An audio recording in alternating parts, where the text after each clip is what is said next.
Bien, ce soir, on reçoit Monseigneur Athanasios, évêque copte pour la France, qui va nous parler des racines pharaoniques de l'Église copte.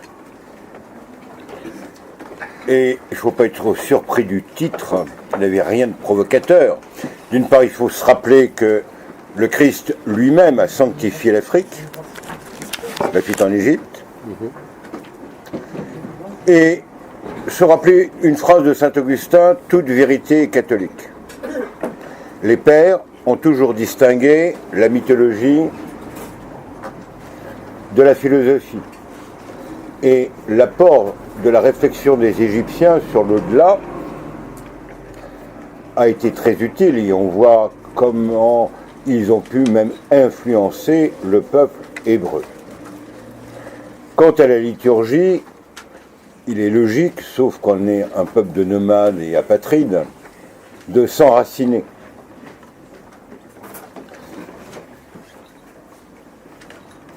La liturgie pascale romaine, par exemple, l'eau, le feu, le sel, évoque les éléments primordiaux, et un vrai, un bon païen, je ne dis pas un chrétien de seconde zone, aurait très bien relié la vigile pascale avec les poèmes d'Hésiode ou de Pindare.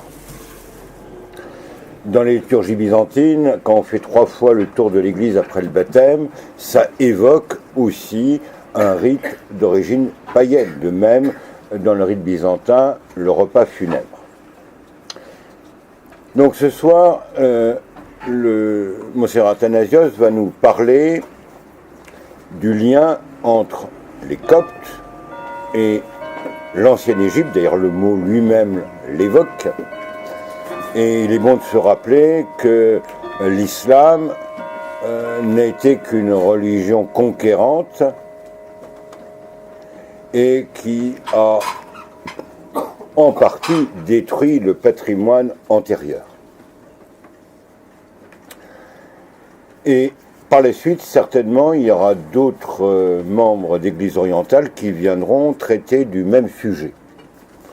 La semaine prochaine, petite parenthèse, ce sera le Père Boboc qui va parler d'un sujet d'actualité, mais à la lumière des pères, et en particulier de Maxime le Confesseur, sur le transhumanisme. À vous, Monseigneur. Merci, cher Père Thierry. C'est la 3e fois que je suis ici. Je suis heureux de vous proposer une petite étude qui s'appelle les clés pharaoniques du christianisme en général, et du christianisme copte d'Alexandrie en particulier. Alors, je vais vous rappeler, autrefois, on désignait les habitants du Nil par le mot Akapta, qui voulait dire la maison de l'esprit du dieu Ptah, un des dieux de la création. Et quand les Grecs sont venus, en hellénisant le mot Akapta, le Christ, le Fils de Dieu, le massacre des innocents, la fuite de la Sainte Famille en Égypte, Jésus au temple, le Christ, Fils de Dieu, la Sainte Trinité, la Vierge Marie, les anges, c'est le cas des Égyptiens, le baptême, l'Eucharistie, la pénitence, la confession, l'eschatologie, le jugement dernier, rites et symboles. Voilà, alors c'est un programme qui paraît extrêmement savant, mais c'est très sobre, vous allez voir. Donc les Coptes chrétiens d'Égypte, on peut dire, prolongent l'ancienne Égypte, non seulement par la race et la langue liturgique, mais aussi par la religion, car la religion de l'ancienne Égypte les avait préparés à recevoir le christianisme. On peut dire que toutes les religions ont voulu traduire les aspirations les plus profondes de l'être humain, de l'âme humaine. C'est-à-dire le caractère essentiel de toutes les religions, c'est l'angoisse de l'homme devant son destin présent et futur, associé aux préoccupations dominantes qui planent sur toute une époque, en créant une atmosphère spirituelle. Il est incontestable que le christianisme engagea ses fidèles dans des voies déjà tracées par le paganisme, en particulier la préoccupation du salut, grâce à un intercesseur, un sauveur. Pour une bonne part, le christianisme apparaît comme un syncrétisme païen, épuré sans doute.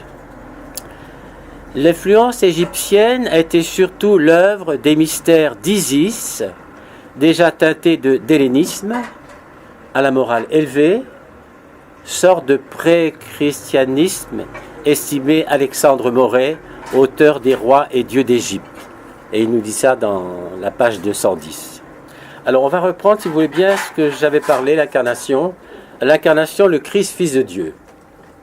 Une telle pensée serait parfaitement sacrilège pour l'esprit juif, comme le montre par exemple la remarque indignée du souverain sacrificateur devant lequel le Christ avait affirmé seulement qu'il était le Fils de Dieu. Et nous lisons dans Matthieu chapitre 26, versets 64 et 65, il a blasphémé. Les Égyptiens croyaient à l'incarnation divine.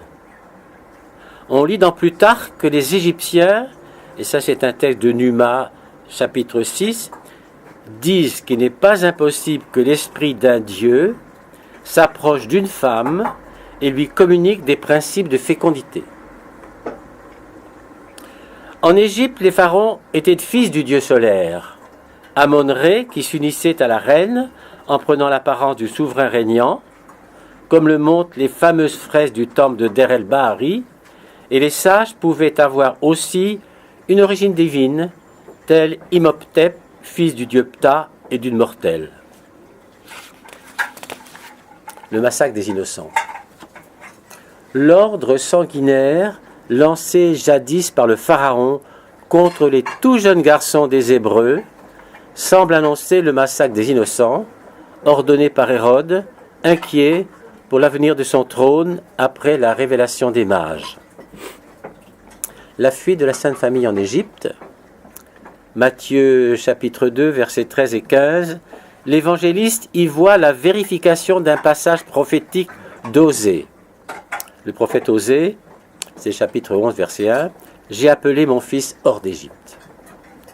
Ce récit ressemble à celui du héros ou du Dieu sauveur fuyant temporairement son adversaire. Ainsi, Horus avait-il dû se cacher avec sa mère Isis dans les marais du delta du Nil. Jésus au temple, on s'inspirera de Luc, chapitre 2, versets 42 à 47. Dans le roman égyptien de Siosiri, ou Sénosiris, qui date au plus tard de l'époque du Christ, le jeune garçon a également 12 ans quand il surpasse les scribes les plus érudits. C'est Maspero qui nous dit ça dans les contes populaires de l'Égypte ancienne. Des passages des livres saptientaux de l'Ancien Testament semblent être imités des enseignements de la littérature égyptienne correspondante. La parabole, à la fin du 16e chapitre de Luc, met en scène dans l'au-delà un mauvais riche torturé par les flammes, tandis que le pauvre Lazare repose paisiblement dans le sein d'Abraham. Et dans toujours ce roman de Siosiri, on y montre auprès d'Osiris un ancien pauvre, richement vêtu, tandis que le pivot de la porte des séjours des morts est planté sur leur droit du mauvais riche. La morale évangélique reflète souvent les principes élevés d'une morale universelle, déjà largement répandue dans les cercles païens cultivés. Dans Matthieu chapitre 22, verset 39, nous lisons « Tu aimeras ton prochain comme toi-même ». C'est le plus grand commandement, proclamait le Christ. Dans Matthieu chapitre 5, verset 44, « Aimez vos ennemis, bénissez ceux qui vous maudissent, faites du bien à ceux qui vous haïssent », avait même soutenu le Christ dans le sermon sur la montagne. Un sage égyptien avait déjà affirmé « Il est mieux de bénir le prochain que de lui faire du mal s'il t'a offensé. » Ainsi, le père Festugière, dans son ouvrage « Trois dévots païens », dira-t-il, le christianisme, loin de faire table rase de la théologie naturelle, s'offre comme l'achèvement de ce qu'avaient pensé déjà les meilleurs des païens. Le Christ, Fils de Dieu. C'est l'affirmation capitale qui ressort de la prédication du Christ. Cette expression ne figure qu'une fois, dans Saint Jean, chapitre 10, verset 36, lorsque le Christ, face aux Juifs qui veulent le lapider, rappelle qu'il a dit « Je suis le Fils de Dieu ». Vous avez vu tout à l'heure, c'était pas étonnant qu'on soit fils d'un dieu ou d'une mortelle. Donc c'était pas une chose qui pouvait toucher un Égyptien du temps des pharaons. Et dans Matthieu, alors je vais vous donner les citations, chapitre 16, verset 16-17, chapitre 26, verset 63-64, Marc, chapitre 14, 61-62, Luc 22, chapitre 70, verset 70, pardon, Jean 3, verset 16-18, Jean toujours 9, verset 35-37, le Christ reconnaît explicitement sa qualité de Fils de Dieu. L'expression Fils de Dieu est responsable de l'échec presque complet du christianisme dans le milieu juif, puisqu'il s'agissait d'un blasphème, comme on l'a déjà vu, le Fils de Dieu. Inversement, elle a joué un rôle capital dans la conversion des gentils, car le monde païen était familiarisé depuis bien longtemps avec elle, surtout dans le pays de civilisation hellénistique. En Égypte, on relève des noms qui signifient fils de Thoth, fils de Ptah ou fils de Ré, et Alexandre le Grand, pénétrant dans le temple de l'oasis de Siwar, entendit la statue d'Amon proclamer « Tu es mon fils ».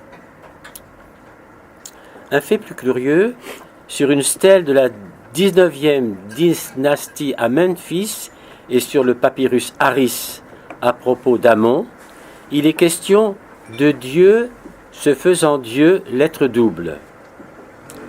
C'est Louis Ménard dans Hermès Trismégiste qui nous en parle. La Sainte Trinité.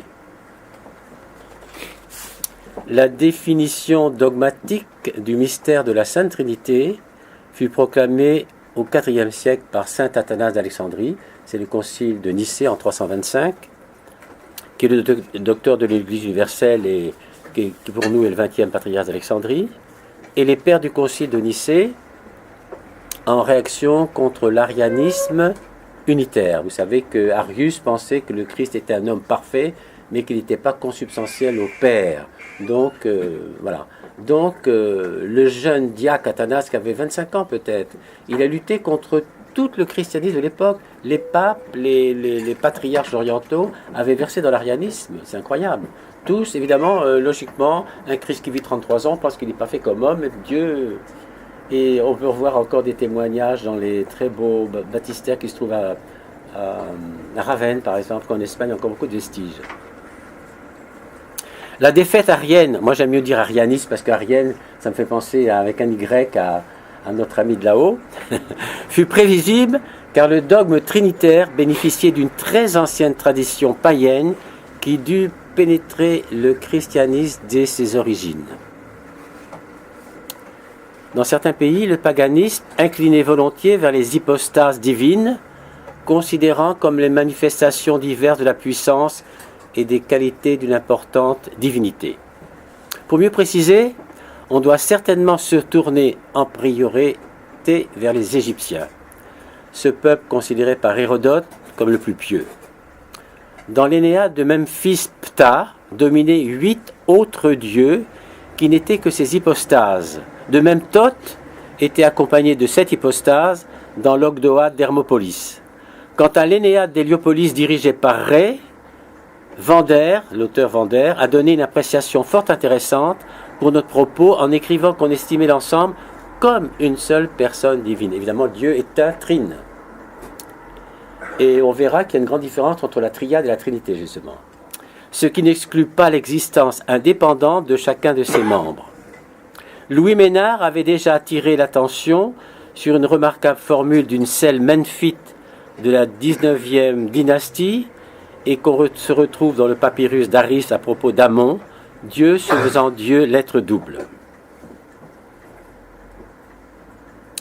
Dans Hermès Trismégiste, je vais peut-être vous passer les références, ce qui préfigure déjà le Père et le Fils du Nouveau Testament. Mais après avoir considéré les hypostates d'une façon générale, il convient d'étudier spécialement les groupements correspondant à la forme chrétienne de ces théories. Le concept d'une divinité unique en 3 personnes est fort ancien, et c'est encore à l'Égypte qu'il faut songer. D'abord, avec ces familles divines composées du Père, de la Mère et du Fils, on peut en effet se fier au grand égyptologue Maspero lorsqu'il affirme que l'un des parents n'était que le reflet de l'autre, une simple contrepartie du sexe opposé, que le Fils était donc identique à ses parents, et qu'on n'avait ainsi que 3 aspects d'une même divinité. Chaque nome, chaque circonscription avait son Dieu un, son Dieu unique, comme le disent les plus anciens monuments, ce qui n'empêchait d'ailleurs point l'existence des autres dieux. Ainsi Amon, qui est le père de Cons, éclipsant son épouse Mout à Thèbes, cependant qu'à Dendera c'était Hathor, mère d'Horus, qui l'emportait sur Haï son époux. Toutefois, et ça c'est très important à vous souligner, que la grande triade nationale Osiris, Isis, Horus était l'exception qui confirme la règle à cause de l'individualité très poussée de ses membres. Alors que dans le Dieu Trine, le Père est saint, le Fils est saint, la Sainte Trinité est sainte, c'est Dieu intrine. Il n'y a pas plusieurs fonctions de chaque, c'est le Dieu unique. D'autre part, on doit relever l'existence très remarquable, pour notre propos, qu'une trinité, entre guillemets, intellectuelle, composée du démiurge Ptah, donc Ptah, c'est le fameux Dieu de la création, de son verbe Thoth et de son esprit Horus. Elle annonce la trinité de l'hermétisme alexandrin, formée donc de l'intelligence suprême, du verbe créateur et de l'esprit animateur. Les néoplatoniciens développèrent leur spéculation trinitaire dans des voies analogues, de sorte que saint Cyril de Jérusalem put écrire au IVe siècle que les philosophes grecs connaissaient la Sainte Trinité, puisqu'ils soutenaient que les 3 natures sont unies sans aucun intermédiaire. Et ça, c'était un écrit de saint Cyril contre Julien. Une petite parenthèse. Sans doute, un théologien ne pouvait-il pas confondre une trinité divine unique en 3 personnes et une triade association de 3 dieux indépendants. Mais il est bien certain que la masse populaire devait faire inconsciemment l'assimilation. C'est pour ça que je veux bien vous montrer que la triade, ça n'a rien à voir avec la Trinité tout de même. Le chiffre 3 était certainement le plus important des chiffres sacrés. Il symbolisait le passé, le présent, l'avenir, et par conséquent encore l'éternité de Dieu. Je suis le passé, le présent et l'avenir, lisait-on sur le piédestal de la statue d'Isis Assaïs d'après Plutarque. Et l'Apocalypse affirme « Je suis l'alpha et l'oméga, dit le Seigneur Dieu, celui qui est, qui était et qui vient ». Le jour triomphant du Christ était le 3e depuis la Passion. Le 3e jour, il est ressuscité des morts, lit-on dans le Credo. C'est le jour préféré de la résurrection d'Osiris, quand on mimait la Passion dans ses mystères. La Sainte Trinité, un seul Dieu en 3 personnes, c'est le Père l'Éternel, c'est le Fils, le Christ et Sauveur, et le Saint-Esprit. Si l'on entreprend l'examen de la deuxième personne de la Trinité, on doit reconnaître que le Fils, Christ et Sauveur, c'est aussi le Verbe, le Logos, ou la parole, le Logos grec, ce Verbe qui dans l'Ancien Testament était l'auteur de la création. Saint Jean, on peut dire le plus métaphysicien, si vous voulez, des évangélistes, dès les débuts de son évangile écrit, au commencement était le Verbe, et le Verbe était avec Dieu, et le Verbe était Dieu. Toutes choses ont été faites par lui, et le Verbe a été fait chair, et il habitait parmi nous.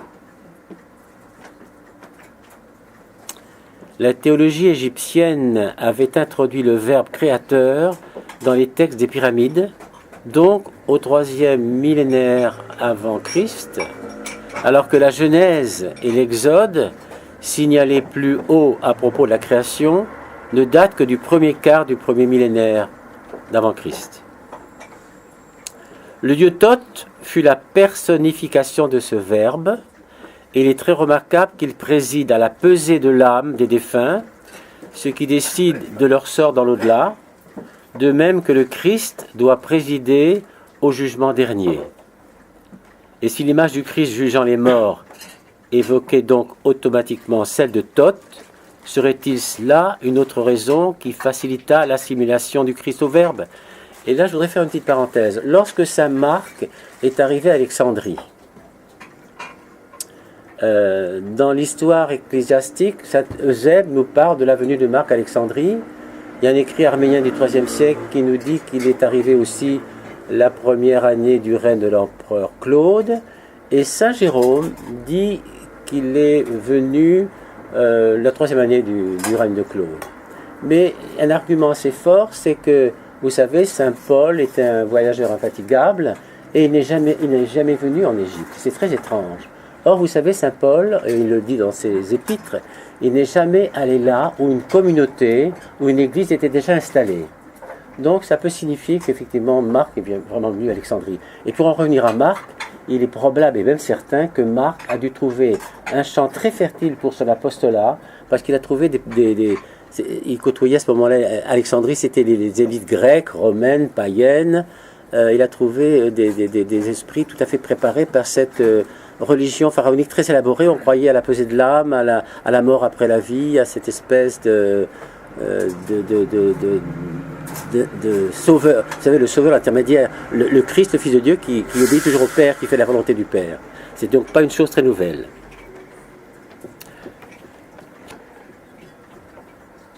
La philosophie hellénique a joué un rôle d'égale importance dans cette synthèse religieuse réalisée dans l'Orient si cosmopolite du début de notre ère.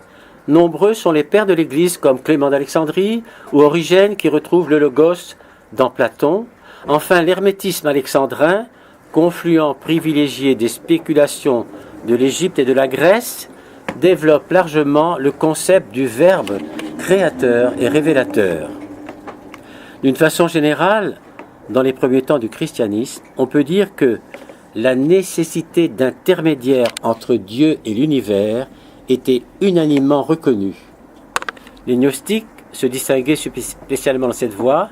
Ils pouvaient facilement assimiler le Christ au Logos quand il se convertissait. Mais il était réservé au juif alexandrin Philon, pénétré de Platon, de réussir la meilleure synthèse. Philon faisait du Logos, le verbe créateur, le lieu cosmique indispensable, une manifestation de la divinité suprême, le considérant comme le Fils parfait, le premier-né de Dieu. Et on lit ça dans la vie de Moïse, par Philon. L'intermédiaire grâce auquel Dieu agit sur l'univers, et l'on voit ainsi l'étroite parenté d'esprit qu'unit Jean, dans le premier chapitre de son évangile, à Philon. Alors maintenant, nous allons passer à la Vierge Marie. Il est encore une figure de premier plan dans le monde céleste, chrétien, personnage merveilleux de la nativité et douloureux de la passion, la Vierge.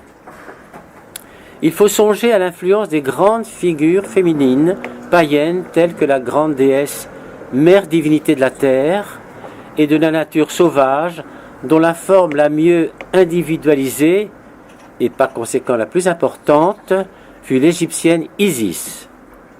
D'où les curieuses compositions artistiques qui, tout au début du Moyen-Âge, montraient la Vierge à l'enfant sur un trône comme Isis tenant Horus. Et parfois, les chrétiens vénéraient Isis et Horus, pensant que c'était la Vierge Marie.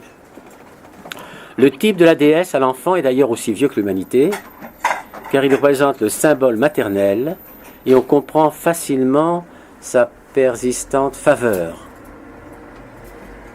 En tant que mère d'Horus, Isis révèle du même archétype, et c'est elle qui figure souvent la Vierge dans le zodiaque. Ce n'est peut-être point par une simple fantaisie du hasard si la Vierge Marie fut proclamée mère de Dieu, d'abord par l'Église d'Alexandrie, la grande métropole égyptienne. C'est encore à Isis qu'il faut revenir si l'on veut comprendre certaines épithètes laudatives décernées à la Vierge. Regina Coeli, Reine du ciel, c'est la plus fameuse et on la trouve par excellence sous la plume d'Apulée pour désigner la déesse égyptienne de la lune. Et c'est Apulée qui le dit dans ses Métamorphoses. et assimilée à l'étoile Sirius, elle est aussi appelée l'étoile de la mer. Et la Vierge devient Marie-Stella. Isis est appelée Vierge et Mère. Il lui est attribué une maternité surnaturelle, car la virginité était alors la preuve certaine d'une conception elle-même surnaturelle. Il faut le faire, hein. Les chrétiens ont du mal parfois. Alors les anges, ça va être très rapide, c'est le fameux cas des Égyptiens, ou les saints. Les anges gardiens, Saint Georges, sans doute le saint le plus vénéré des Coptes, enfin des Russes, des Anglais et d'autres aussi, terrassant de sa lance le dragon diabolique, imité Horus, tuant le crocodile, symbole du mauvais Seth.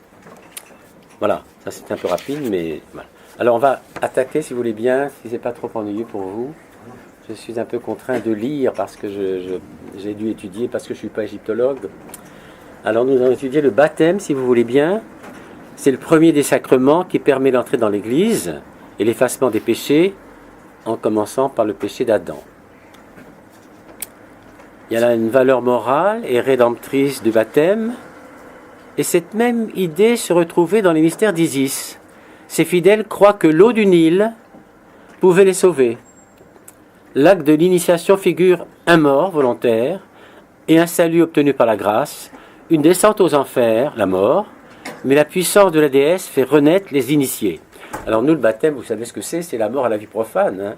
L'immersion, on est mort à la vie profane, c'est notre passion, et ensuite l'immersion, c'est le retour vers le jour sans éclat, c'est notre petite résurrection, on devient héritier du royaume. Et ensuite, la crispation ou la confirmation, voilà, on reçoit le Saint-Esprit, enfin, donc on est prêt à témoigner. Donc il y a une mort à la vie profane aussi à cette idée-là.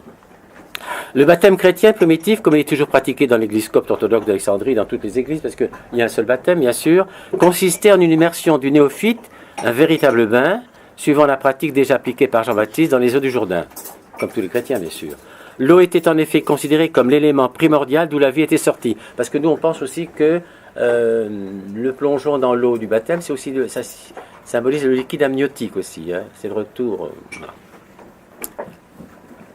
Donc, l'eau qui est considérée comme l'élément primordial d'où la vie était sortie, par conséquent, elle devenait aussi le symbole de la vie nouvelle que recevait le baptisé, après avoir été entièrement baigné, ce qu'on pourrait peut-être approcher de l'image du mort égyptien, qui, à l'instar du soleil crépusculaire, se plongeait dans les eaux de l'autre monde pour se purifier, afin de rendre possible sa résurrection.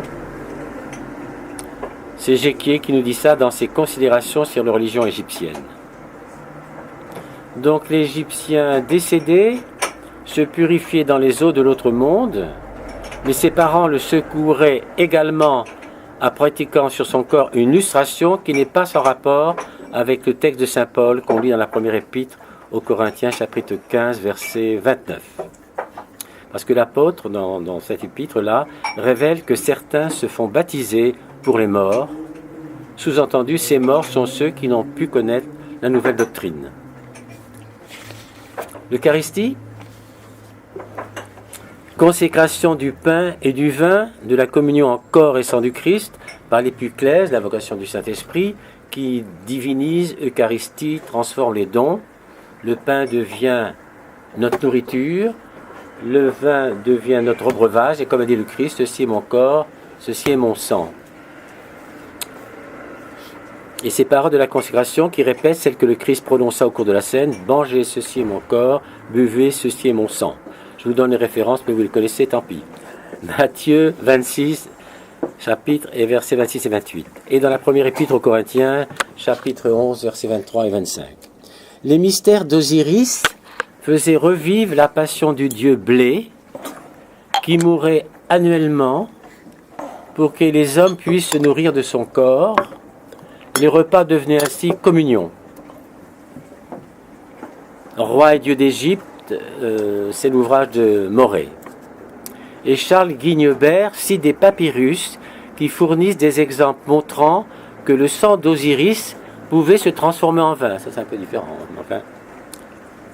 Et toujours en Égypte, le même auteur révèle un texte païen d'Aelius Aristide, selon lequel le repas donné dans le temple de Sérapis passait pour établir une étroite communion entre le Dieu et les participants. Bien sûr, l'incontestable analogie des rites ne fait pas oublier à nous chrétiens que c'est un autre aliment qui donne le salut et la vie, le pain du Christ, son corps, le breuvage du Christ, son sang. La pénitence, la confession. Jean-Baptiste baptisait dans les eaux du Jourdain ceux qui avaient confessé leurs péchés. Nous lisons dans l'évangile de Marc, chapitre 1, verset 5, et dans l'épître de Jacques, chapitre 5, verset 16, « Confessez donc vos péchés les uns aux autres. » Et Saint Jean, chapitre 20, verset 23, nous dit « Ceux à qui vous pardonnerez les péchés, ils leur seront pardonnés, et ceux à qui vous les retiendrez, ils leur seront retenus. » Une pratique curieuse d'origine archaïque consistait à nommer le péché pour annihiler son influence néfaste, capable de provoquer tous les maux. Les formes païennes de la confession fournissent un célèbre exemple dans le chapitre 225 du livre des morts égyptien, qui précise les paroles que le mort devait prononcer pour sa justification en comparaissant devant Osiris. Afin de conjurer magiquement le pouvoir nuisible du péché, le mort se livrait surtout à une confession négative. Et ça, c'est très intéressant, parce qu'on va confronter ça avec ce que dit le livre de Job. Alors, dans le temps pharaonique, on dit « Je n'ai commis aucune fraude envers les hommes, je n'ai pas tourmenté la veuve, je n'ai pas menti devant le tribunal, je n'ai pas desservi l'esclave auprès de son maître, je n'ai pas affamé, je n'ai pas fait pleurer, je n'ai pas tué. » On lit ça dans le livre des morts. Et le livre de Job répond comme un écho, sinon comme une imitation. Voilà ce qu'il dit.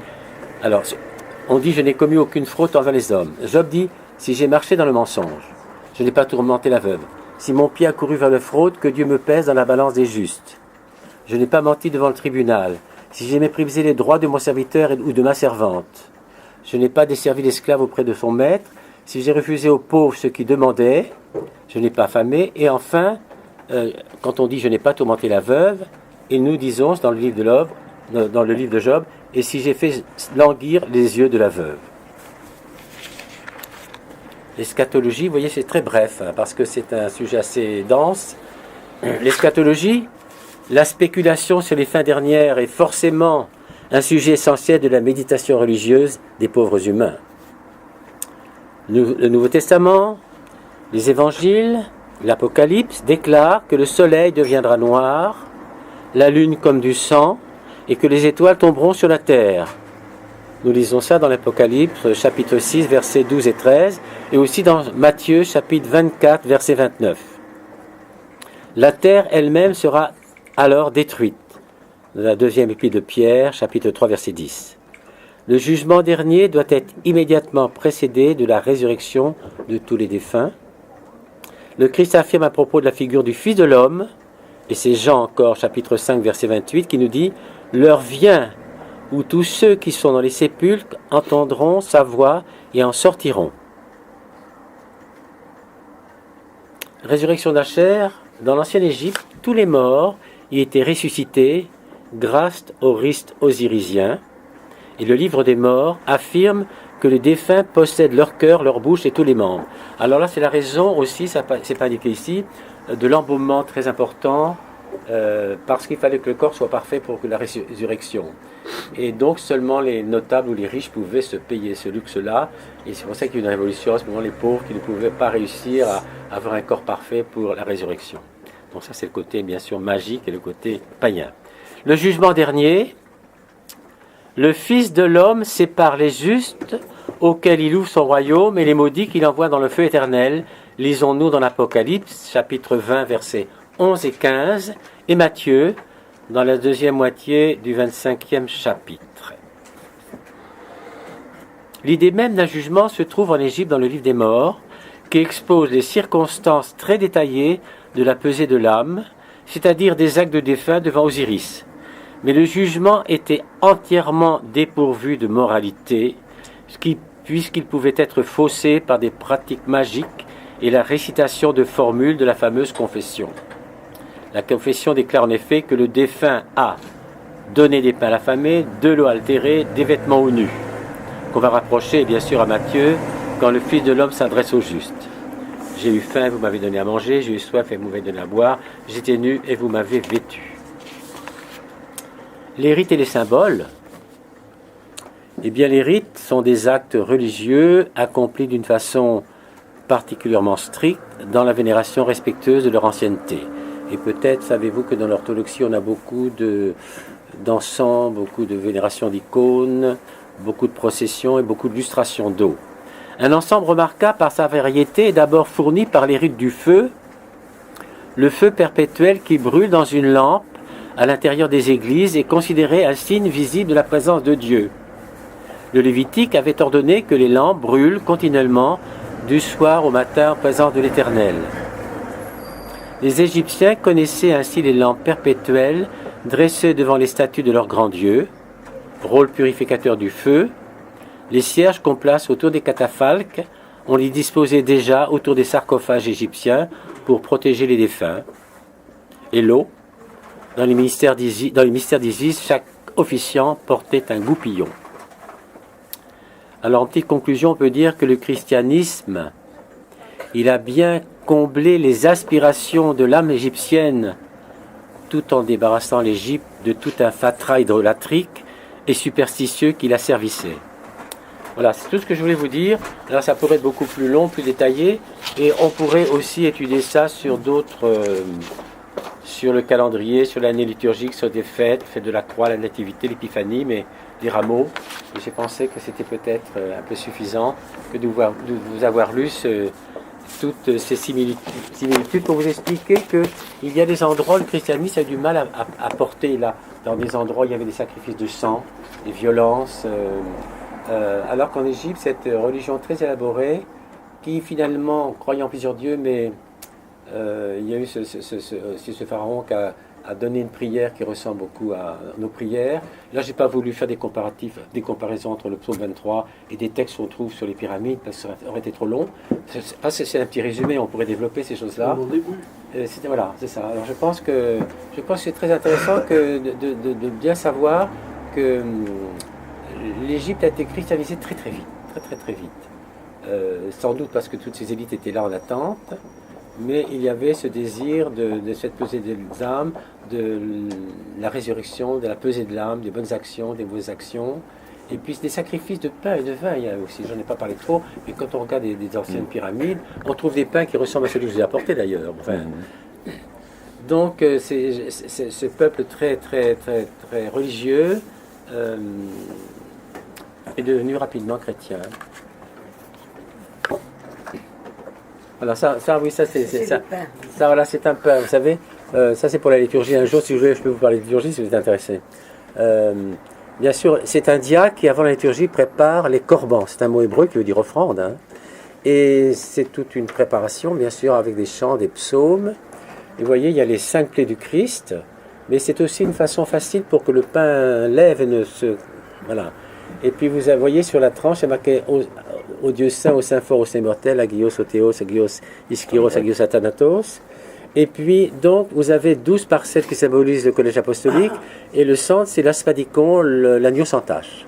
Donc, à un moment donné, il y a le partage du pain, voilà, en 12 portions. On ne donne jamais le centre. Pardon ? On ne donne pas le centre. On distribue autour seulement. C'est-à-dire, oui, mais non, parce que, voilà, l'aspadicon, à un moment donné, on va le prendre, et on va l'immerger dans le calice, dans le sang consacré. Et c'est le célébrant qui va le consommer. Et alors donc il y a plusieurs pains, on en choisit un qui sera consacré, d'autres sont bénis, et on peut les manger après la liturgie, comme on est à jeun, on a toujours très faim, et voilà, on peut le manger, voilà, c'est un pain. Et c'est un pain sans sel, parce que, comme le Seigneur est le sel de la terre, c'est tout un symbolisme de la... Et alors vous voyez, on ne donne qu'un seul pain pour des milliers de fidèles, ça peut nourrir. Alors, selon la quantité, ça peut prendre la forme, le diamètre d'une pizza, parfois. Voilà, j'ai voulu vous donner une approche un petit peu de toutes les similitudes qui pouvaient faire en sorte que le christianisme a pris assez vite en Égypte. Même la vie monastique, vous savez. Ah non, c'est très émouvant. La vie monastique. C'est très, très intéressant. Alors bien sûr, il y a le côté un petit peu magique, il y a les choses qui sont bien sûr le syncrétisme païen, il a fallu un petit peu l'éliminer, mais enfin, il y avait tout. Et vous voyez, c'est une religion, on ne trouve pas de suicide, pas d'inceste. Quand le pharaon mourait, il devait épouser sa fille pour le sang. Ça, c'est autre chose. C'était une chose, mais il n'y avait pas l'idée même dans les anciennes, l'idée du divorce était bannie, l'idée de l'inceste, l'idée d'adultère. Donc, c'est des choses très, très chrétiennes déjà. Même l'avortement, toutes ces choses-là étaient absolument bannies. Donc, il y avait quand même une espèce d'élévation de la pensée.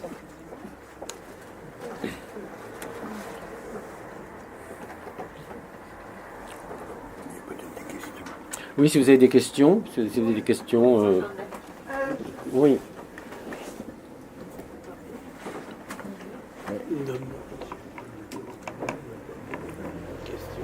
Bon, je commence alors. Ouais. Je vais me faire l'avocat du diable. Bon, ben Alors, écoutez, il en faut, oui. Mais bon, vous connaissez mon impertinence. Oui. Est-ce que je vous remercie. D'abord, c'est passionnant, j'ai trouvé passionnant tout ce que vous nous avez raconté. Vous avez fait une référence à Job. Alors, je passe, ça me rassure. Je me dis, est-ce que vos auditeurs ce soir, ceux qui vous connaissent peut-être un peu moins que moi je vous connais, puisque j'ai eu la chance que vous fassiez déjà des exposés sur la religion copte, est-ce que certains de vos auditeurs ne vont pas penser que finalement vous vous coupez totalement de l'Ancien Testament et que vous ancrez le christianisme dans une Égypte païenne et non plus dans la religion juive? C'est-à-dire, là, on n'a pas le... J'ai bien dit que je faisais l'avocat du Non, diable. non, je sais bien, non, mais alors, je vous parlais justement que, bien sûr, lorsque le Christ a dit « je suis le Fils de Dieu », bien sûr, c'était pas acceptable pour les Juifs, c'est ça qu'il a dit, il a blasphémé, vous comprenez. Mais il y a des références à l'Ancien Testament que j'ai pas faites ici. Hein.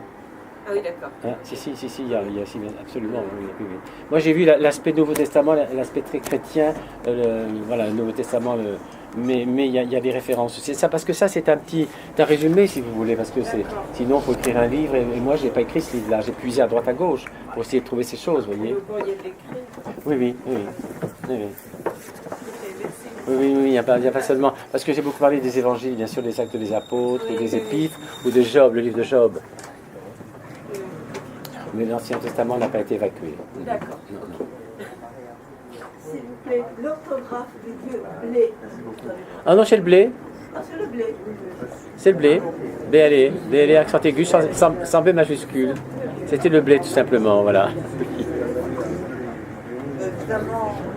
Non, mais c'est intéressant parce que sur des pyramides, on voit, par exemple, il y a le psaume 23 presque mot à mot. Il y a des choses incroyables. Le restaurant mercredi, les faux prophètes. Même, il y avait beaucoup d'ablutions d'eau. Chez nous, il y a beaucoup d'ablutions d'eau. Vous savez, par exemple, à la fin de la liturgie, le célébrant asperge les fidèles comme ça. Parce que, comme les mains du célébrant ont touché le corps et le sang du Christ, c'est comme une dernière caresse du Seigneur envers ses fidèles, vous voyez. C'est pas une purification, c'est une bénédiction du Seigneur, voilà. Et aussi à la fin de la messe, on prend un peu d'eau dans la main, et puis on l'envoie vers le ciel, et on dit ô ange de cette oblation, parce qu'il y a toujours l'ange gardien des cierges, de l'encens, de toutes ces choses-là, il est tout présent, ô ange de cette oblation qui t'envole en saint instant en emportant nos louanges et nos prières, souviens-toi de nous devant Dieu afin qu'il nous pardonne nos péchés. Et on jette l'eau, vous voyez. Il y a toujours cette illustration d'eau. Et ça, c'était typiquement, par exemple, dans le temple de Abydos, on voyait les endroits où il y avait des ablutions d'eau. Et puis le déchaussement aussi. C'est-à-dire, au moment de la communion, on se base là sur, lorsque Moïse a reçu les tables de la loi, Dieu lui a dit, cet endroit est sacré et saint, déchausse-toi. Alors, on a pris la lecture de l'Église copte de s'y déchausser au moment de la communion seulement. Je veux dire aussi pourquoi, parce qu'en principe, les fidèles montaient à l'autel. Mais maintenant, ils restent devant, donc ils pourraient les garder. Mais on a pris cette habitude-là. Et puis, on trouve que c'est une façon de se préparer. Ça évite de mettre les mains dans les poches, d'aller très vite prendre la communion, le temps de se déchausser sobrement. Les femmes aiment à se mettre un voile, et puis on reçoit la communion dans la bouche, bien sûr, voilà. Donc c'est toute une préparation. Et la liturgie en même temps est extrêmement interactive. Il y a bien sûr le célébrant, les diacres et les fidèles qui chantent, qui font les répondre. Et elle a, je trouve, un impact très pédagogique parce que les enfants aiment à venir à l'église et les parents aiment à les y inviter. Et quand ils sont pas sages, on leur dit tu n'iras pas à l'église le dimanche, mais ce sont des pleurs. Parce qu'ils sont un peu comme il y a le pape, il y a les enfants, tout ça. Et alors bien sûr on s'arrange au fond des églises de mettre des parois de vitrées parce que parfois les enfants amènent leurs poupées ou leurs voitures, jouent encore un peu. Mais comme ils sont habitués au chant, ils savent à un moment donné, ils voient le père faire une métanie, ben, ils regardent le temps que ça dure, il fait la même chose. Et ensuite, quand il y a un chant, il sait que c'est le moment de la communion. Alors là, ils deviennent sérieux. Et comme après le baptême et la crispation, ils peuvent recevoir la communion, je crois qu'ils sont formés assez tôt de recevoir les sacrements. D'abord, ils communient dans les bras du papa. Alors le prêtre doit tremper l'index dans le calice parce qu'il ne peut pas prendre de pain consacré. Voilà, c'est des choses comme ça. Alors je trouve que c'est une pédagogie assez intéressante. Et les fidèles aiment beaucoup la liturgie parce qu'ils parlent beaucoup. J'adore le rite byzantin, j'aime beaucoup le rite de Pie V, mais souvent quand j'assiste, c'est bien sûr le célébrant qui est avec Dieu, seul, c'est beau. Mais parfois les fidèles, il y a un rideau, les portes ferment, la participation est plus difficile, je trouve. Excusez-moi, monseigneur, mais le prêtre, à plusieurs fois, se tourne vers les fidèles. Ah oui, la paix soit avec vous, avec votre esprit, bien sûr. Oui, oui, bien sûr, oui, bien sûr, oui, bien sûr, oui, bien sûr. C'est un dialogue constant. On ouvre les portes, bien sûr, on ouvre les portes, oui, bien sûr, oui. Non, mais enfin, je veux dire, ça peut être difficile pour les fidèles un peu distraits, qui n'ont pas de chaise et qui... Le temps peut paraître long, peut-être, non? Tandis quand il y a une réponse, peut-être que la chaise est plus grande, bien sûr. Que le temps paraisse long parce que non, le temps paraît pas long. Paraît pas long. Les fidèles catholiques que je connais qui sont allés chez vous considèrent que dans votre liturgie, ils peuvent mieux se recueillir parce ils sentent le sacré. Il y a le sacré dans l'Église catholique également, dans les vraies liturgies en tout cas. Hein. Dans les vraies liturgies. Voilà. Non, évidemment, la liturgie, il n'y a pas eu d'aggiornamento. La liturgie, je pense qu'elle est comme aux origines. Elles n'ont pas évolué avec le temps. Et comme toutes les liturgies, tout de même, ont été écrites au 3e et 4e siècle, que ce soit saint Ambroise de Milan, ou saint Basile de Césarée, ou saint Grégoire de Nazianze, on a les mêmes structures de la liturgie. Avant les schismes, il y a une seule église. C'est pour ça que l'idée d'écuménisme, c'est un retour aux sources, où l'église est une. Même la liturgie arménienne a pris beaucoup à Chrysostome. Oui, absolument. Oui, posez une question. C'est un séminariste. J'ai une question, plus fort. J'ai une question concernant la cosmogonie égyptienne. C'est-à-dire que là, dans l'ensemble des points que vous avez pu évoquer relatifs à l'écriture chrétienne, la question de la chute, parce que quand on prend, en tout cas, je sais que les écrits ont été démentis, entre guillemets, du Corpus Hermeticum à XVIIe siècle, mais à la Renaissance, quand on découvre ces textes du Corpus Hermeticum, le Pimandre ne fait pas écho.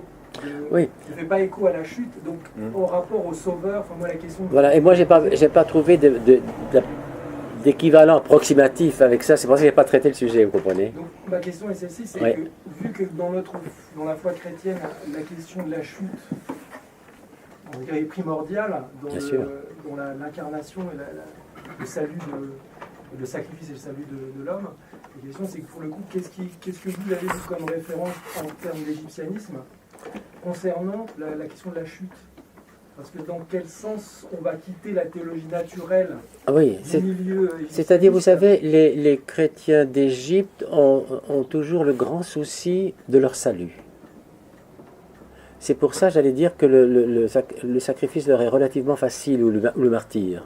Je ne dis pas qu'ils courent vers le martyre, mais quand il faut, à un moment donné, choisir entre la liberté et... Alors moi, c'est plus sur la question du mal, en fait, au final, que ça me fait plutôt raisonner. Quelle est la conception du mal, pour le coup et pourquoi? Puisque nous, le Christ revient pour nous libérer de l'oppression. Absolument, bien sûr. Oui, donc la question du mal, pour le coup, dans la question de la chute, est imbriquée. Et dans quelle mesure, du coup, l'égyptianisme peut vraiment désirer attendre ce sauveur? Parce que toute la théologie naturelle, justement, repose sur l'opposition à la théologie révélée. Mhm. Donc le fait qu'au final, il n'y a pas besoin d'un sauveur, puisque la Oui, question attendez, oui. de l'immanence de Dieu étant là, l'intellect que nous avons reçu étant la semence par nature de Dieu, nous n'avons plus besoin de passer par le sauveur. Donc il y a aussi toute cette notion, toute cette dimension qui est présente. En tout cas, les néoplatoniciens vont à fond dans cette démarche-là. Les francs-maçons aussi beaucoup, parce qu'ils se revendiquent aussi de l'égyptianisme. Ah oui, bien sûr, oui, Donc, bien bah, sûr. je Oui, mais me enfin, il y a le permets de temple de Salomon et compagnie, oui, voilà, bien sûr, oui. Et Jacquine et Bose, et...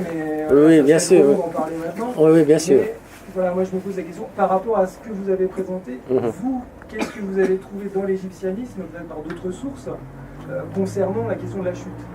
Parce que voilà, c'est juste ma question. Oui, ça c'est un sujet que je n'ai pas très étudié parce que je n'ai pas trouvé de corollaire ou de... Il faut que je développe.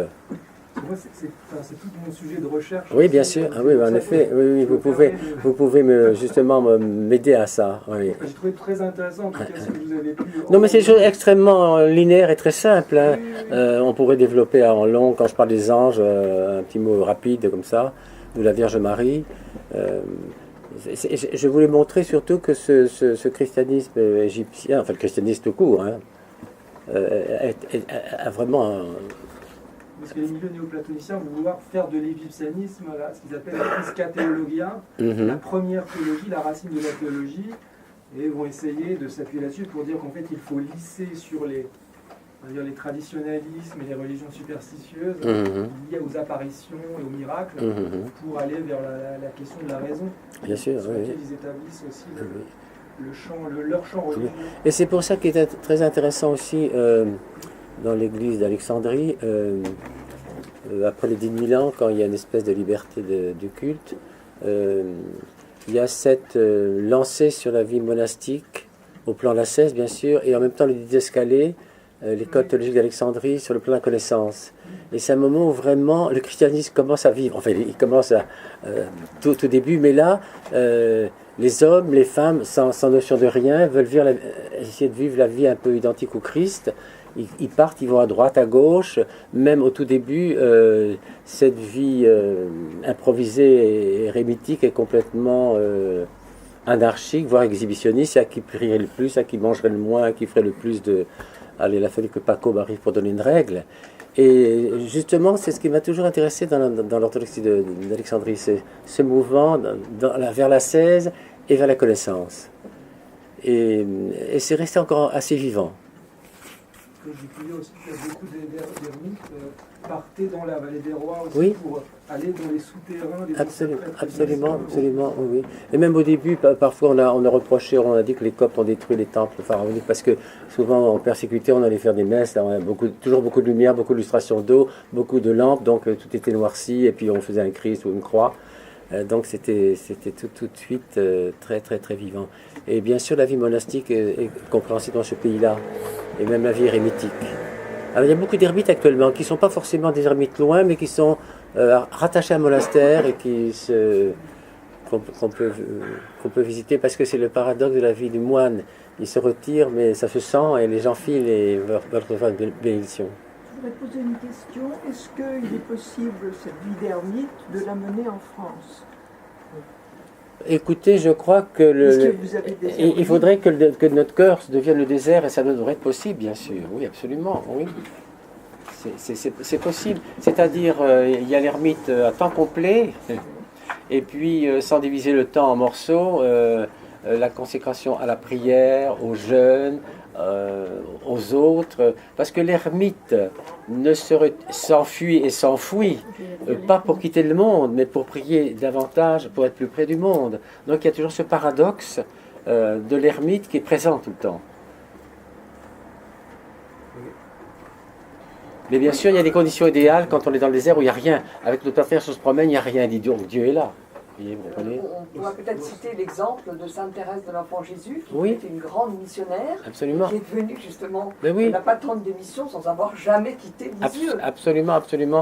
Et souvent les grands saints, en tout cas dans l'Église catholique surtout, c'était souvent des grands confesseurs. Ils voulaient aller aux Indes, convertir. Il y a le petit père de Padoue que j'aime beaucoup, il était d'origine yougoslave, qui était haut comme 3 pommes.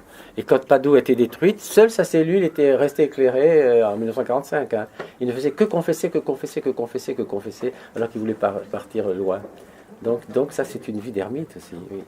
Monseigneur, vous avez dit que le christianisme a bien comblé les aspirations du peuple. C'est comme ça que vous avez conclu, semble-t-il. Hein. Oui, du peuple, y compris tout le monde, quoi. Oui, oui. À quel moment les Égyptiens se sont-ils rendus compte, ou avez-vous trouvé des traces de l'insuffisance de ce qui leur manquait dans dans ce que vous avez décrit, dans ce qui annonçait un peu ce qu'annonçait Crédis? À quel moment ont-ils senti eux-mêmes, de par eux-mêmes, qu'il y avait quelque chose qui leur manquait?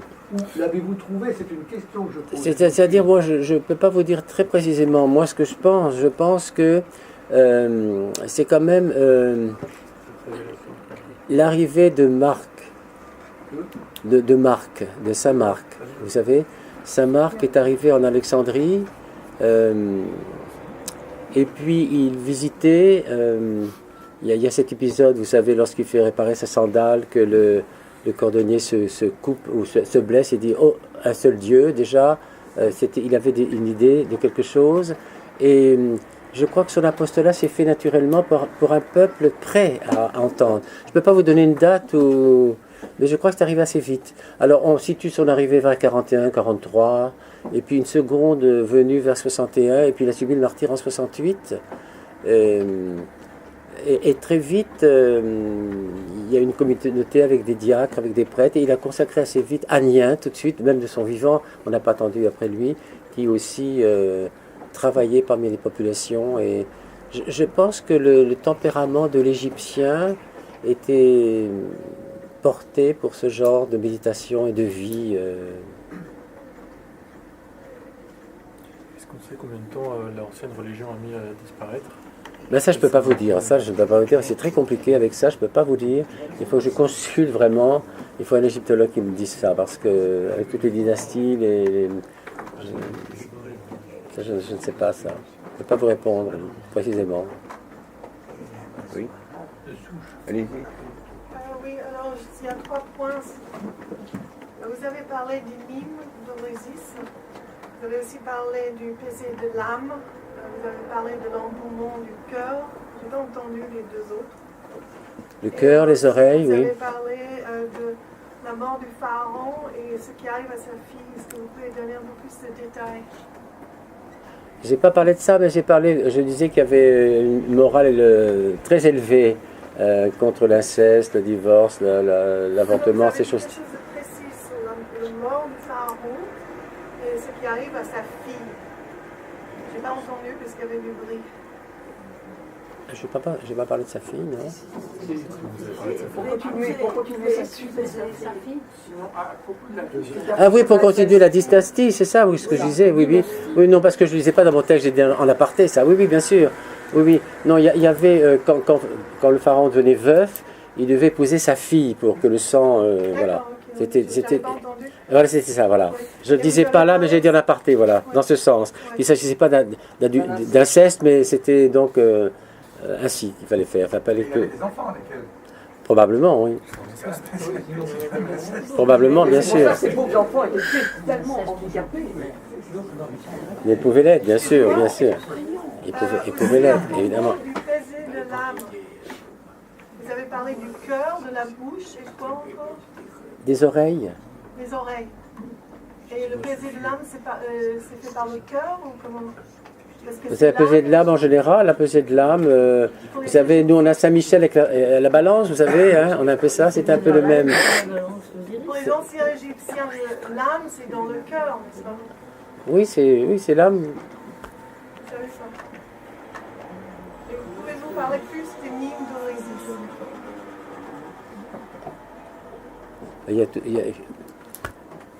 Ça, c'est un détail que je n'ai pas étudié à fond, vous savez, ce mythe d'Osiris, avec... Mais longtemps, comme j'avais cette idée de mère, terre et vierge, qui pouvait donc donner, sans une relation, vie à une entité surnaturelle.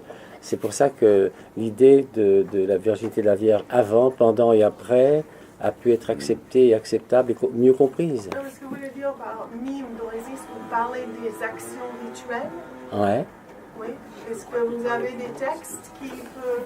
Il y a beaucoup de textes, on trouve ça beaucoup chez les spécialistes comme Aspero ou Ménard. Là je survole un peu, vous savez, madame, Oui, je sais. parce que sinon c'est un peu... Voilà. J'ai voulu donner une idée comme ça, mais c'est une chose qu'on peut développer, c'est presque un plan. Tout à fait, oui. C'est pour ça que j'ai dit que je n'étais pas égyptologue, oui. Moi, je connais une pièce à partir du mythe d'Osiris qui date des pharaons. C'est tout, mais je ne connais pas les mimes d'Oasis. Il y a des livres de Mario Meunier, qui est un bon chrétien, Aussi, oui. et qui traite très bien le sujet. Oui. Mario Meunier en a parlé beaucoup, oui. Pardon? Oui. Mario Meunier, oui. Oui, excusez-moi, à propos du mythe d'Osiris, je crois que c'est le mot qu'a fait madame, le mythe d'Osiris. Je pense que ça répondrait peut-être à la question sur le mal que se posait quelqu'un, puisque dans le mythe d'Osiris, il y a le dieu Seth. Il y a du mal, oui. Voilà. Mais est-ce qu'il n'y a pas beaucoup d'analogies aussi avec la rédemption, puisque je crois que dans certaines versions du mythe, Osiris est planté sur un arbre. Oui, et puis quand on les disperse en 1000 morceaux, oui. Alors bon, les 1000 morceaux, ça c'est peut-être autre chose. Mais C'est thomisme. il y a 7 scorpions qui Oui. à ce moment-là, ce qui ferait penser aux 7 douleurs de la Sainte Vierge. Oui, ça, j'ai pas développé tellement ça, mais certainement, oui. Je ne sais pas en revanche s'il y a un mythe du déluge chez les... Un mythe de... Du déluge. Chez les Égyptiens. Je n'ai pas connaissance, non, du mythe des déluges, non. Il y a le retour de la lointaine, chaque Oui. année, c'est une forme de déluge. Levez-vous. Plus fort.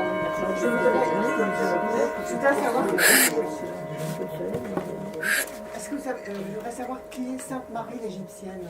Sainte Marie l'Égyptienne, eh bien oui, je vais vous dire qui est Sainte Marie l'Égyptienne.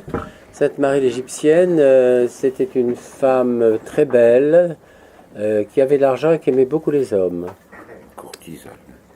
C'est ça, c'est Marie-Madeleine. Courtisane. C'était une courtisane, mais une courtisane, je pense qu'elle aimait les hommes, parce que toutes les courtisanes n'aiment peut-être pas les hommes. Elle n'avait pas besoin de cet argent-là.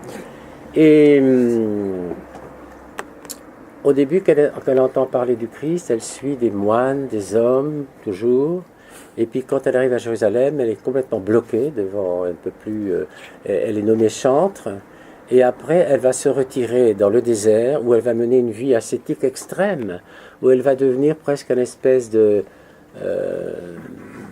on ne sait pas si c'est une femme ou un oiseau, elle se déplace, elle reçoit la communion à distance. C'est une grande mystique, une grande ascète, oui. Parce qu'à Saint-Germain-l'Auxerrois, il y a une très très belle statue de Sainte Marie l'Égyptienne. Et elle tient du pain, non? Oui, elle a mené une vie une grande ascèse. On se demande même si elle n'est pas montée au ciel comme ça. Il y a toute une vie. Il y a Carrière, comment elle s'appelle, qui a écrit un peu. Oui, la Carrière a écrit sur elle. Oui. C'est pas bon esprit. Non, il a exagéré sur sa vie de courtisane. Il a surtout parlé de ça. C'est pour ça que je dis que c'était une fille très belle et très libre. J'aime pas trop les adjectifs. Oui, Est-ce que le Christ, dans sa formation, parce qu'il a quand même dans son éducation, a été influencé par l'Égypte? Ah oui, parce qu'il a été influencé jusqu'à l'âge de 7 ans. C'est-à-dire, il y a eu la fuite de la Sainte Famille, certainement. Pour les Égyptiens, en tout cas, c'était une bénédiction. Est-ce qu'il a eu des maîtres égyptiens? Ça, nous, on n'en parle pas. Hein. Mais on ne sait pas grand-chose. On n'en parle pas. On pense qu'il est resté jusqu'à la mort de Hérode, c'est-à-dire 3 ans et 6 mois. Et bien sûr, nous, on peut retracer son probable itinéraire depuis le début jusqu'à où son... Oui, mais même après, il a pu, quand il Ça ne dit rien. Mais ça on ne dit rien, puis on ne veut pas verser non plus dans ce style d'ésotérisme. Voilà. Non, mais sans être ésotérique. Oui, je sais bien. Non, on pense qu'il a vécu 3 ans et demi à peu près en Égypte. Même au Caire. Même au Caire, oui. Ce qui correspond, on peut faire son probable itinéraire. Il est copté à ce moment-là. Il y a une église où la Sainte Famille. Oui, l'église Saint-Serge dans la crypte où il aurait vécu là. Ensuite, il s'est dirigé et tout son passage est jalonné de sanctuaires. On dit même qu'il y a un monastère de El Moharak au sud qui n'a jamais été consacré, l'autel, parce que le Christ aurait dormi sur l'autel, donc on n'a jamais consacré cet autel-là, alors qu'on le consacre avec force, huile, Saint-Crème, des litres. À nous, on remonte les manches, on est très généreux. C'est pas de l'huile. Je voulais vous demander. C'est Saint-Crème. Ah oui. Moi, je suis allée à l'église copte. Oui. Et justement, dans le 10e arrondissement, et justement, on a refait toute la route de la Sainte Famille. Oui. Et ça fait un peu comme la route de Compostelle pour nous, par exemple. Il y a tout l'itinéraire, c'est très très bien représenté. Il y a 18 photos qui expliquent justement le chemin de Jésus, de la Sainte Famille. Et on dit qu'il devait toujours avancer, parce que dès qu'il arrivait, toutes les idoles tombaient. Oui, on dit ça, on dit ça, oui. C'est pour ça qu'il a dû continuer. Oui, absolument. Alors, ça, je trouve ça très intéressant. Les idoles tombaient sur son passage, on le dit. Elle est rattachée au Vatican, je crois. Oui, c'est Cop catholique. Philippe Girard, voilà, oui, j'y suis allé quand pas très chez lui. J'y suis allé il n'y a pas tellement longtemps, parce que je savais qu'il y avait cette exposition vraiment très intéressante. Oui, l'église Cop catholique, oui. Ce serait très beau. On parle toujours du chemin de Compostelle, des pèlerinages à Jérusalem, mais ça c'est vraiment magnifique, dans les pas de Jésus en Égypte. Et justement, ce ne sont pas des endroits qui sont peut-être très très dangereux en ce moment, je ne sais pas. Ils ne sont pas très sûrs non plus. C'est-à-dire, justement, le ministre du Tourisme et le Premier ministre, il y a 2 ans, avait réuni notre patriarche, des cardinaux de Rome, beaucoup de monde, pour essayer de lancer l'idée sur les pas de la Sainte Famille. C'est des musulmans qui disaient ça. C'est à vous, c'est au COP de le faire. Hein. Il y a une possibilité de le faire. C'est chez vous, c'est l'origine. Est-ce que ça a certainement une influence peut-être sur la conversion? Absolument. La conversion sur Saint-Marc, on ne parle jamais de martyrs. Enfin, est-ce qu'il s'est vraiment heurté à une religion qui déjà peut-être un peu à la fin, mais il n'y a pas eu de martyrs comme à Rome, par exemple? Oui, mais il y a eu quand même beaucoup de martyrs avec Dioclétien. Hein. Ah oui. Mais même Marc, on l'a traîné dans les rues d'Alexandrie avec une corde autour du cou. Qu'est-ce qui a fait ça? C'était les Égyptiens.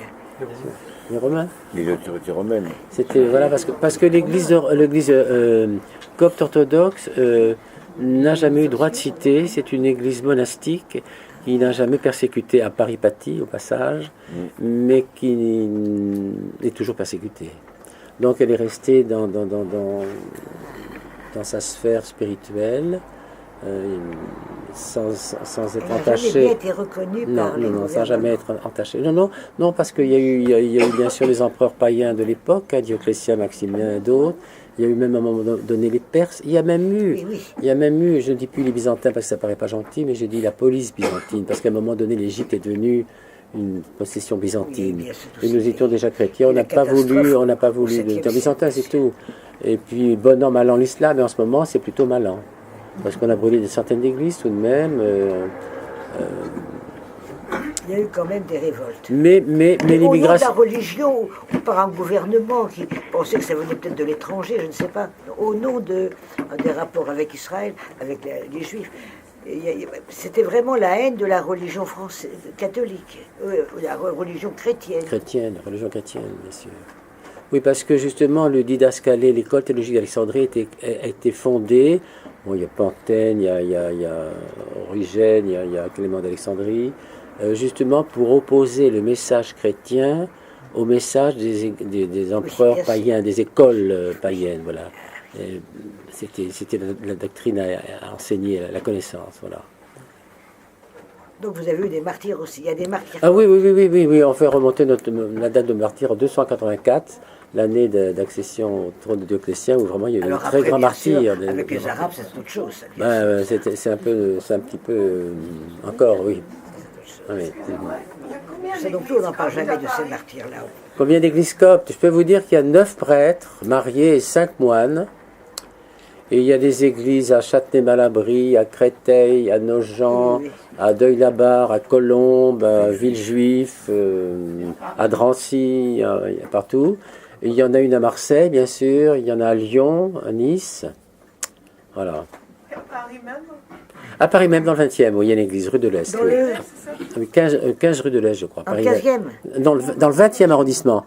Mais il y a Gambetta, la rue des Pyrénées, Ah oui, puis la oui, deuxième oui, sur la oui. gauche ou la droite. C'est dans le 20e, oui. Oui. 15 rue de, excusez-moi, 15 rue de l'Est, Paris 20e. Voilà. Vous êtes à quelle église? Alors moi j'ai une petite église minuscule à Sarcelles. Sarcelles. Sarcelles. Et là on vient d'acquérir une ferme à Sarcelles également. Alors avec une maison d'habitation, avec un endroit pour faire le baptistère, un endroit pour faire la bibliothèque. Et on a un hangar qui fait 240 mètres carrés avec une mezzanine de 80 mètres carrés. Donc ça fait 320 mètres qu'il va falloir transformer en église. Voilà. À Sarcelles. Parce que ça a toujours été difficile. J'ai l'impression que pour avoir une mosquée, c'est plus facile. À Paris, en tout cas. Parce que ça fait 40 ans que je demande. Quand je demande à l'archevêché, on m'envoie au maire qui m'envoie à l'archevêché. C'était difficile. Peut-être parce que je ne suis pas égyptien moi-même, je suis français. C'est une exception. Bon, c'est comme ça. Mais aujourd'hui, on a pu l'acquérir. Alors, donc, il faut prier pour que ces églises vivent. Et alors, je voulais vous dire aussi, sans angélisme, mais c'est que les Coptes sont toujours très fervents parce que pour eux, être chrétien, c'est pas seulement cultuel, c'est aussi culturel, bien sûr. Ils n'acceptent pas, bien sûr, l'islam. Donc, pour eux, la culture, c'est que dans l'église qu'ils la trouvent. La littérature, ce sont les textes sacrés, père de l'église, père du désert. L'art, ce sont les icônes. Vous avez un séminaire? Pas ici, non. Ah, vous n'avez pas de séminaire? Non, pas ici, non. En France? Non. On en a un en Autriche, un en Italie, mais il n'y en a pas en France. Et c'est surtout au Caire et dans les villes d'Égypte, le séminaire. Ouais. C'est pour ça que nos fidèles, nos futurs doivent faire leur... C'est très bien, vous allez quand même à l'origine, c'est bien, vous revenez dans l'ambiance quand même. Oui, c'est la vie du désert, Puis vous voyez, les monastères sont quand même toujours protégés par la prière des saints, parce que vous savez qu'en Égypte, quand on a une église, on doit avoir une mosquée tout près, hein, même quand l'église est 3 siècles auparavant. Et on a toujours tenté de faire des mosquées dans le monastère, mais on n'y trouvait pas d'eau, c'est toujours impossible. Je pense que les saints Arsène et saint Macaire continuent à prier pour que l'église soit vivante. Et... Vous chantez en grec ou en arabe? Eh bien, ce que vous dites est très bien, c'est-à-dire on chante en grec, en copte et en arabe, effectivement. En même temps, les deux. Mais dans les monastères, on ne chante qu'en copte. Mais en liturgie, le grec c'est du grec. C'est-à-dire que c'est la transcription des hiéroglyphes dans l'alphabet grec, certes, mais il y a 7 voyelles démotiques pour rendre les phonèmes. Par exemple, crier les sols, ça se dit Epchois Nainan, ça ne ressemble pas beaucoup. Mais quand on lit le grec, on peut comprendre le copte, c'est vrai. Mais là, à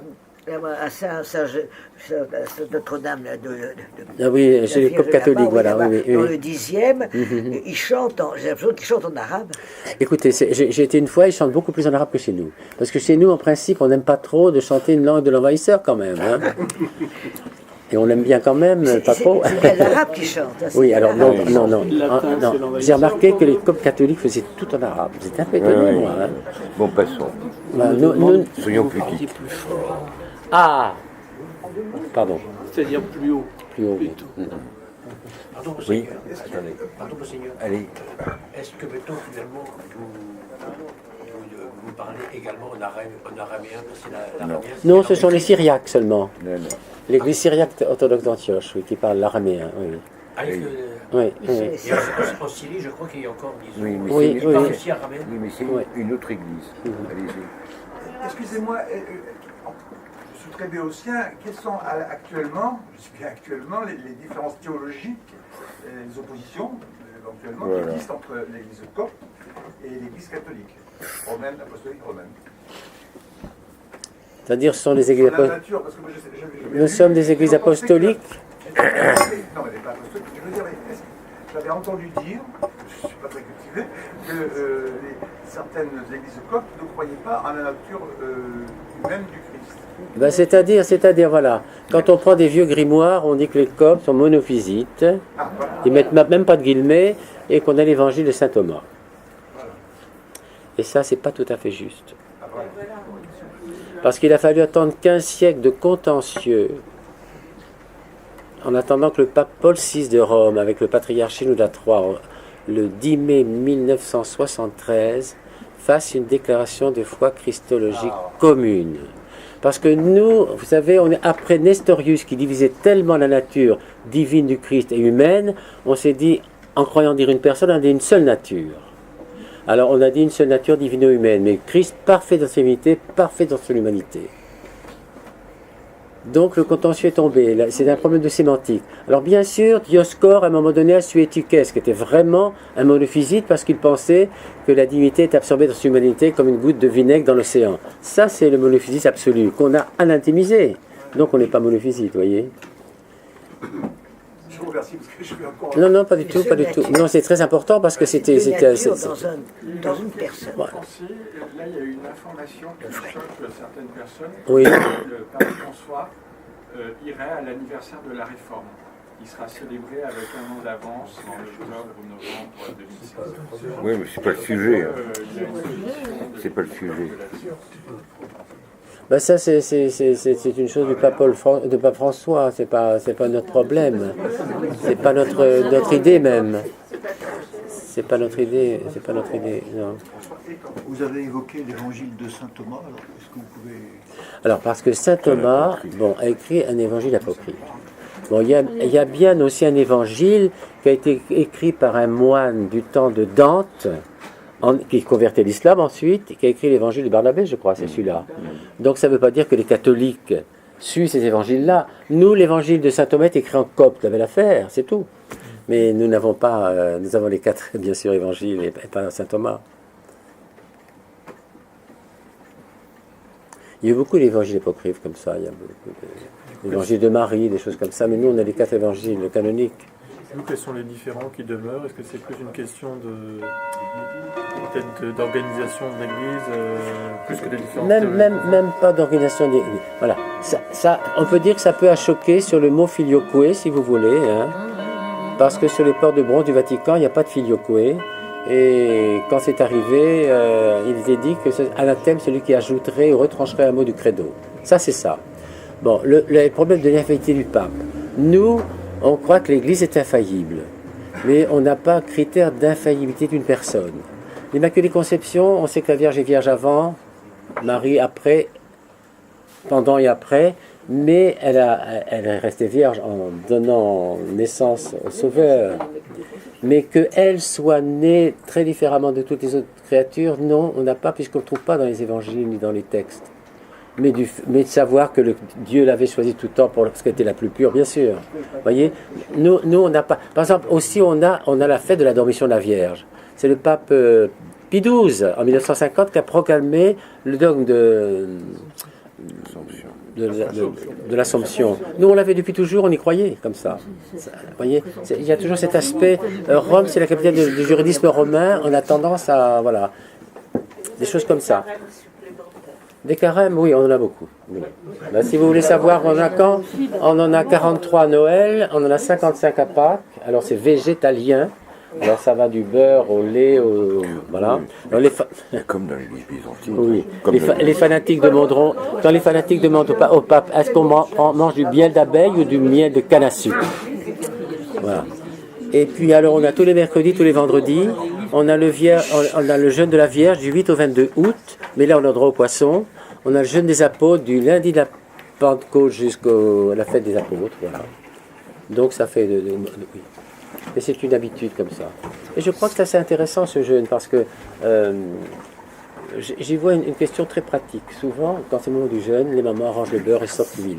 Et parfois, pour piéger l'enfant, elles sortent le beurre le jour où il faudrait mettre de l'huile. Et l'enfant est très content de dire à sa mère, tu te trompes maman. Et quand à l'église, il a le même refrain, il n'y a pas d'hiatus en ce qu'il entend dans la famille et à l'église. Et c'est ça qui fait la force. De même aussi, que je disais que c'était une église monastique, je veux le dire à tel point que les laïcs même se disent, on n'est pas moines, on est mariés, on travaille, mais on aimerait faire les prières, les primes, tiers, sexe, nonnes, comme les moines. Alors qu'est-ce qu'ils font? À midi, ils se réunissent, il faut être au moins 12, parce qu'à chaque prière, il y a 12 psaumes, un évangile et des prières. Alors 12 psaumes, c'est un peu long. Alors chacun le fait à voix basse, donc ça va assez vite.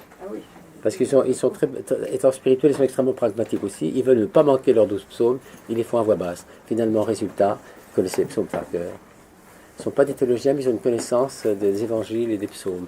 Donc ils essaient de vivre une vie aussi de prière. Parce qu'ils disent, nous on est mariés, d'autres sont moines, et le salut est le même pour tous. Et ça, c'est très vivant. C'est la raison pour laquelle ils ont toujours ce souci de ne pas d'échapper à leur... Ils ont peur pour leur salut, voilà. Vous savez, je ne vais pas retarder avec ça, lorsque les 21 jeunes coptes ont été massacrés en Libye, sur la mer de Libye, il y a une des mamans qui a perdu 2 de ses fils, un garçon Samuel, 25 ans, Bishoy, 21 ans. Elle a dit, j'aimerais bien recevoir les bourreaux de mes fils, parce qu'ils leur ont permis d'aller plus vite au paradis. Elle pensait, vous savez, le bon larron, lorsqu'il fait sa repentance, le Seigneur lui dit, tu seras avec moi au royaume. Et ça, ils sont sûrs de ça. J'ai aussi un cas très drôle, très pragmatique.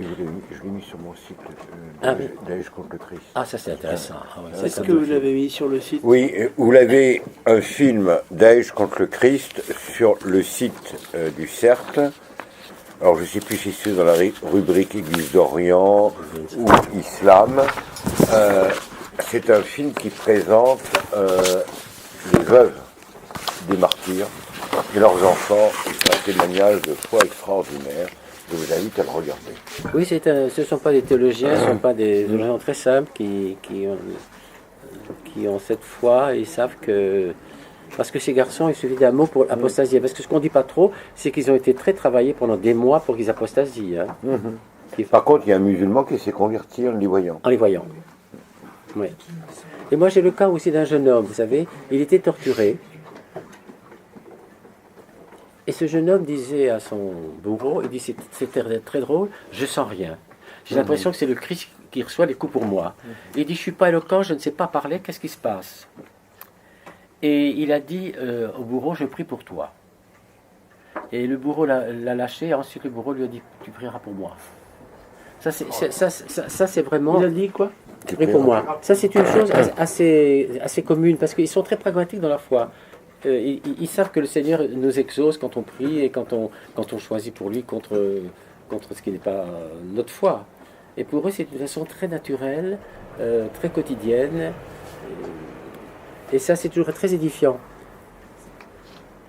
C'est toujours très édifiant. Oui, j'ai même le cas d'une autre histoire. Je vais vous raconter ça. Bref. C'est un garçon arménien qui vient me voir, un garçon de 30 ans, et il fréquentait une fille, ils ont eu un enfant ensemble. Bon, ils ne sont pas mariés. Elle veut l'épouser, lui ne veut pas parce qu'il trouve qu'elle est diabolique. Ça, c'est entre nous. Hein. Bon. Il n'épouse pas. Il fait baptiser sa fille en douce quand même. Je lui dis, il faut lui dire quand même. Non, bon, il ne lui dit pas. Alors maintenant, elle est devenue un peu folle. Elle ne sait pas qu'elle est baptisée, l'enfant. Elle l'a accusé de tous les maux que vous pouvez imaginer aujourd'hui. Hein. Bon. Finalement, on a su que ce n'était pas vrai. Alors, ce garçon-là, à un moment donné, il dit, qu'est-ce que je dois faire? Est-ce que je dois me venger? Il sait que c'est pas bien. Il a un copain, il a téléphoné à un copain de Marseille à Beyrouth, un copte, en lui disant, qu'est-ce que je dois faire? C'est ce que le copain lui a dit. Il dit, le Christ, on lui a craché dessus, qu'est-ce qu'il a fait? Il a pardonné. Nous, on le sait ça, mais est-ce qu'on le ferait? Je ne sais pas. Alors il a dit, bon, j'ai fait comme le Christ. C'est pas qu'il se prenne pour le Christ, mais c'est la référence tout le temps. C'est comme ça. C'est pas la théologie, c'est la vie, oui. Et c'est très intéressant pour ça. Grande spiritualité, mysticisme si vous voulez, mais pragmatisme encore dans leur foi. Souvent quand ils posent des questions, c'est pas seulement des enfants simples ou des analphabètes, sont peut-être un étudiant en médecine, ils disent qu'est-ce que je dois faire pour que ma vie soit réussie aujourd'hui, je veux prier davantage, donne-moi un truc. Et la confession, alors j'en parle souvent la confession, même dans mon petit homélie quand j'ai fait la chose, les obsèques de Michel Delpech, j'ai lu parler de ça parce qu'il était touché par ça. Parce que ce qui est extraordinaire dans le christianisme, c'est quand même cette possibilité que nos péchés soient complètement enlevés pour repartir. Parce qu'on traîne ça, c'est incroyable. Parce que le péché, c'est ce qu'on cache finalement. Mais aujourd'hui, le complexe, c'est ce qu'on étale, je crois. C'est plus chic, mais enfin, c'est pas grave. Donc, quand on peut, une espèce de maïotique, là, accoucher de ses péchés, et après, ça va bien. Voilà. Et alors, c'est pas un interrogatoire chez nous, c'est toujours un dialogue. Et c'est très important qu'on se confesse, bien sûr, au Christ, Dieu, mais il faut toujours un prêtre, parce que dans la confession, on devient solitaire, ça peut être terrible, une confession. Donc, il faut que l'équilibre avec un prêtre. Et c'est l'Église, au fond. Le Christ, c'est la tête, le clergé et la laïque, c'est l'Église. Et ça, c'est très, très important chez eux. Mais on parle du tout de rien. On vous téléphone à minuit en disant « je me tends très mal avec ma femme, on est en train de certainement de... Viens vite nous voir ». On arrive, on nous ouvre le thé, la mère est très belle, le fils est sage. On parle de tout et de rien, et dès le Christ nous a visités. Parce qu'ils disent, l'évêque, c'est le témoin de la présence du Christ. Peut-être qu'ils vont continuer à se battre, mais enfin, à chaque fois, il y a quelque chose qui se passe. Et je crois que cette notion de confession, qui est un mot pas tendance, qui est presque tabou, et il faut peut-être y trouver un autre mot en tout cas, mais c'est très très important. C'est très très important. Et chez le fidèle, c'est une nécessité. On a dû même leur interdire de se confesser par téléphone, tellement ils ne parlent que de ça. Nous, on a des discussions de concierges ou de philosophes, c'est pas grave. C'est souvent pareil, mais pas toujours. Mais eux, c'est ça, voilà. Donc, c'est une question très pratique. Que dois-je faire? Puis-je vous la confession, c'est un sacrement. Il faut avoir le sang nous sommes lavés du péché par le sang du Christ. Bien sûr, par le sang du Christ, mais justement, c'est parfait. Alors, mais ça, c'est une confession qu'on fait à Dieu et on reçoit effectivement l'absolution et nous avons ensuite une réparation auprès de la personne qui aurait été offensée. Parce qu'autrement, ça se passe dans un des 3 lieux du purgatoire. Et c'est sérieusement plus pénible que ici. Mais nous, on n'a pas la notion de purgatoire, voyez. Ah oui. Nous, on pense à un temps de purification. On n'a pas la terminologie. Mais ça, c'est la terminologie de Rome, au fond. Hein. Rome a toujours trouvé des formules. On sait que c'est un temps. Oui, d'ailleurs, il y a des saints qui ont quand même eu des révélations. Et si oui, je sais. Nous, on n'a pas la terminologie, c'est tout. Hein. Oui, mais si nous étions vraiment nous tous saints, nous savons que nous avons tous un ange depuis gardien, qui nous est propre depuis la conception jusqu'au paradis où il est là. Oui, bien sûr. Et que malheureusement, alors, si l'âme doit aller en enfer, cet ange-là devient l'ange aussi heureux que l'âme qui part au paradis auprès de la Vierge Marie. Et surtout, quand le prêtre reçoit l'investiture de la prêtrise, il a un autre ange qui est devant lui, et si nous étions saints, nous entendrions ce que l'ange dit. Il dit, place, place, c'est Jésus-Christ qui passe. C'est extraordinaire. Ce qui fait que, Monseigneur, nous devons être debout, normalement, pour vous parler, parce que vous êtes le lieutenant tenant-lieu du Christ. C'est-à-dire, on est des ouvriers, des témoins, on fait des gestes, c'est le Seigneur qui opère. Même dans le baptême, Jean Chrysostome nous dit, nous on fait les gestes du baptême, c'est le Seigneur qui travaille toujours. Vous savez que lorsque l'on sait ça et que l'on enseigne ça à des enfants, ils sont, je dirais, beaucoup plus confiants quand ils doivent partir dans la nuit pour regagner leur foyer, pour ça que par je parlais exemple, beaucoup avec un ange qui les protège. C'est pour ça que je parlais toujours beaucoup de l'ange, de la messe, de la liturgie, des cierges, de l'encens, et qu'on lui donne congé quand c'est terminé, c'est assez beau. Oui, et le livre qui s'appelle La messe vue par les yeux de l'âme, pardon, je l'ai retenu le nom de quelqu'un qui, je crois, est de l'Europe centrale, on dit que jusqu'au Kyrie, tous les anges sont dans le cœur et toutes leurs ailes s'étendent. Mais à la fin de la messe, il y a les nôtres et encore d'autres anges qui vont jusqu'à la sortie. Ce qui fait que tous ces gens qui papotent, bien souvent, qui se saluent, etc., n'ont aucune idée de ce que c'est que la transcendance. Parce qu'eux, ils sont dans l'immanence et la frénésie, c'est pareil.